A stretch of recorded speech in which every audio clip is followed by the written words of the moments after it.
I was in BHL some time back, before 1999. It was in 90s.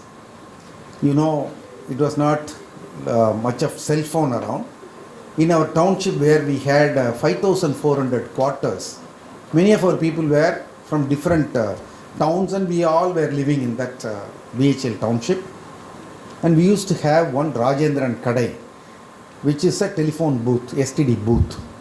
The STD booth will be half the size of this stage, and then there will be one door with a window, one wall with a window, another wall with a window, another wall with a window, and two doors open.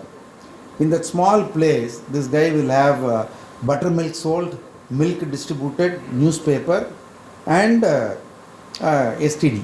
In all three windows, there will be some three telephones: red color, blue color, black color.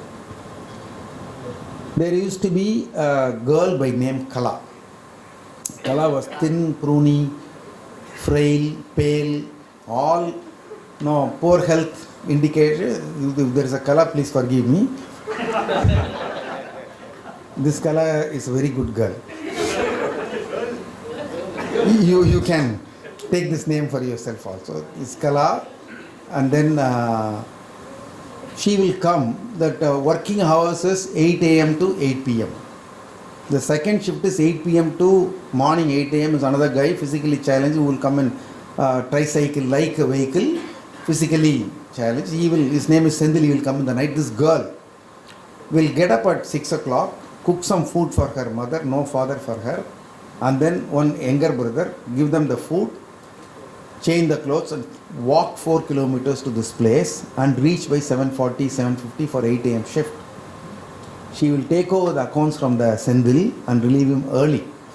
And then she will go pick up some water, come do some cleaning outside, some batti, and then some lighting a lamp, and then she'll start her work.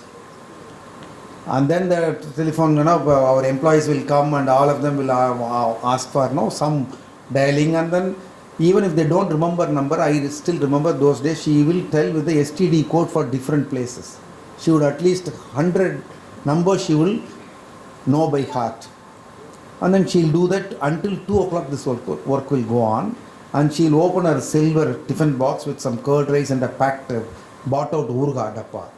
By the time she starts eating 2 spoons, somebody will come to make a call, and the guy will be ready to wait, but she'll say no, and this dabba will be opened and closed at least 4-5 times. This little curd rice will become so dry. By 3 o'clock, the milk will come, and she'll have to manage the milk wala, who will be a very hefty, tall guy. This pruny girl will say, Anna, do like this, Anna, don't throw here, Anna. By saying Anna, she'll manage him. Anna will do all the work for the sister. That man is gone. 6 o'clock shift, employees will come, all phone calls, all blah, blah, blah. And then by 8 o'clock, the the reliever should come. He will come by 8:15, and he will not show his face, and he will hide somewhere. This girl will say, Anna, vaangana, na veetukku ponom, vaangana, na veetukku ponom. And then 8:30, 8:45, he will get in. By when all the work is over, she'll walk back home to take care of her mother, and there is no holiday. There is no Pongal, there is no Diwali, nothing. Rajendran is a strict employee, because he cannot do disservice to people with STD. He has only 2 employees. I used to spend some time with her. Whenever I go to make a call, I will stay back and observe this, and I will talk to her, and not even once she has said anything bad about her employer, bad about her job, or pitying herself that why she is in this life. When I told this in Whirlpool, in a meeting like this, somebody said, I want to marry Kala. I said, you have not even seen Kala. He said, I don't need to see sir, but I like her. I said, I have to check with her. Finally she said, no, only what mother says I will listen to. This is Kala. What I realized from Kala is that why am I grieving? Why am I always worried about my job and my job condition? So what type of a job she is doing? And how she is being able to give happiness to several people and be happy.